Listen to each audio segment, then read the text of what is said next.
নমস্কার বন্ধুরা, আমি চলে এসেছি আমার তৃতীয় ব্লগ নিয়ে। দীঘা ট্যুরটাই কন্টিনিউ চলছে। আজ আমরা সকাল সকাল বেরিয়েছি, এটা আমাদের তৃতীয় দিন দীঘাতে। আজ আমরা সকালবেলায় বেরিয়েছি উদয়পুরে যাব। উদয়পুরে যাওয়ার জন্য উদয়পুর থেকে সেখান থেকে আমরা যাব রাধা গোবিন্দ মন্দির, রাস্তাতে পড়বে চন্দ্রেশ্বর মন্দির, যেটা ভোলা বাবার মন্দির উড়িষ্যাতেই রয়েছে। উড়িষ্যা যেটা বালাসোর রাজ্য আছে সেখানে। আর তারপর সেখান থেকে আমরা তাজপুর আর তালসারি লাল কাঁকড়া দ্বীপে যাব। তো রাস্তায় যেতে যেতে যে সিনিক বিউটি সেগুলো আপনাদের সব দেখাতে দেখাতে নিয়ে যাচ্ছি। টোটোতে এটার ভাড়া টোটাল আমাদের লেগেছে 850 টাকা সব জায়গা ঘোরার জন্য। হয়তো বার্গেনিং করলে 600-700-তে নামতে পারতো, তবে ঠিক আছে, আমরা আসলে অনেকটা করে আস্তে আস্তে ধীরে ধীরে আমরা করে যাচ্ছি সব জায়গায় নেমে নেমে, তার জন্যই ওরা একটু বেশি নিয়েছে। ঠিক আছে, তাহলে আপনারা নিশ্চয়ই এই ব্লগটা দেখে আপনাদের আইডিয়া হবে যে দীঘায় 3 দিনের ট্যুরে কোন কোন জায়গা আপনারা দেখতে পাবেন।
আমরা এবার তালসারিতে এসেছি।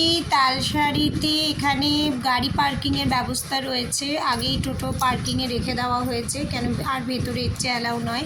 এখান থেকে হেঁটে হেঁটে আমরা যাচ্ছি। এই যে দেখুন, এই পাশটা কি সুন্দর, ভীষণ সুন্দর ঝাউবনের শাড়ি দেওয়া রয়েছে। আর সামনে আশেপাশে সব দোকানগুলো প্রচুর, এখানে দোকান সব রয়েছে, খেলনা, ঝিনুকের তৈরি বিভিন্ন রকমের জিনিসপত্র রয়েছে, ঝিনুক দিয়ে তৈরি। আর এখানে প্রচুর, এখানে হোটেলও সব আছে। এখানে আমরা জলখাবারও খেয়েছি, জলখাবার খাওয়া, লুচি তরকারি। এখানে ব্রেড অমলেট, ব্রেড টোস্টটাই বেশি সবাই খায়। আর এখান থেকে আমাদের একটা নৌকো ভাড়া করতে হবে, বা যেগুলো মোটর বোটগুলো হয় ভাড়া করে, ওটা পার পারসন 100 টাকা করে নেয়। আমরা এখানে যাব লাল কাঁকড়া দ্বীপে।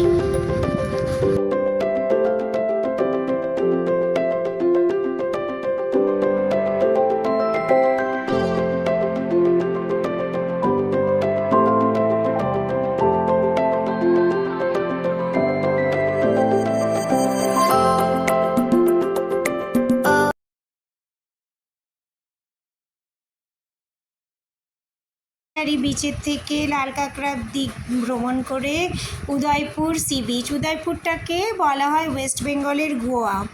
একদম সমস্ত কিছুর এখানে ব্যবস্থা রয়েছে, দেখুন শামিয়ানাগুলো কি সুন্দর সাজানো রয়েছে, সমস্ত এখানে টেন্টগুলো যেগুলো লাগানো রয়েছে তার নিচে বসে আপনারা আরামে খাওয়া দাওয়ার ব্যবস্থা, কাঁকড়া মাছ, বিভিন্ন রকমের সামুদ্রিক মাছ ভাজা, আর তার সাথে যথারীতি পানীয়েরও ব্যবস্থা আছে। ড্রিঙ্কস এখানে প্রচুর পরিমাণে বিক্রি হয়, রীতিমতো ব্ল্যাকে বিক্রি হয়। আর ওপেন এখানে মানে সবাই দেখছি সবাই খাওয়া দাওয়া করছে এখানে। এখানে মানে আমার মনে হচ্ছে না এখানে কোনো রেস্ট্রিকশনস আছে বলে, তো তার জন্য আমরা এখানে বেশিক্ষণ থাকিনি, কেন যেখানে এই ধরনের ব্যবস্থা থাকে সেখানে একটু তো মনে হয় রিস্ক থেকেই যায়। যাকে পুলিশেরও ব্যবস্থা রয়েছে, দেখেছি পুলিশদেরও এখানে, ওয়েস্ট বেঙ্গল পুলিশ। প্রচুর সুন্দর এখানে স্নান করার জন্য উদয়পুর সমুদ্র বেস্ট প্লেস এটা। আপনারা অবশ্যই আসবেন দীঘাতে এলে উদয়পুরে।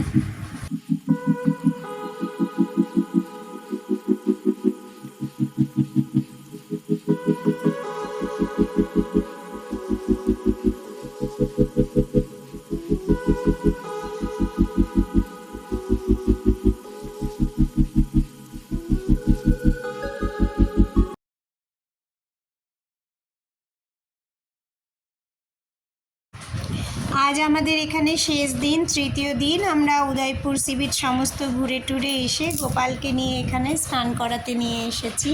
এটা নিউ দীঘা বিচে চলে এসেছি আমরা এখন। এখান থেকে সোজা আমরা ট্রেন ধরে স্টেশন যাব, আর এখান থেকে আমাদের নিউ দীঘা বিচ থেকে স্টেশনটা 5 মিনিটেরই রাস্তা, হাঁটা পথ। গোপাল সোনাকেও সমুদ্র স্নান করানোর জন্য নিয়ে এসেছি। আমরা ট্রেনে চেপে গেছি। এবারে আমরা দীঘাকে বিদায় জানিয়ে আমাদের নিজেদের বাড়ি গন্তব্যস্থলে ফেরত যাচ্ছি, আপনাদের অনেক শুভেচ্ছা নিয়ে। তো প্লিজ আমার চ্যানেলকে সাবস্ক্রাইব করুন, শেয়ার করুন, যাতে ভবিষ্যতে আরও নতুন ট্রাভেল ব্লগ দেখতে পান।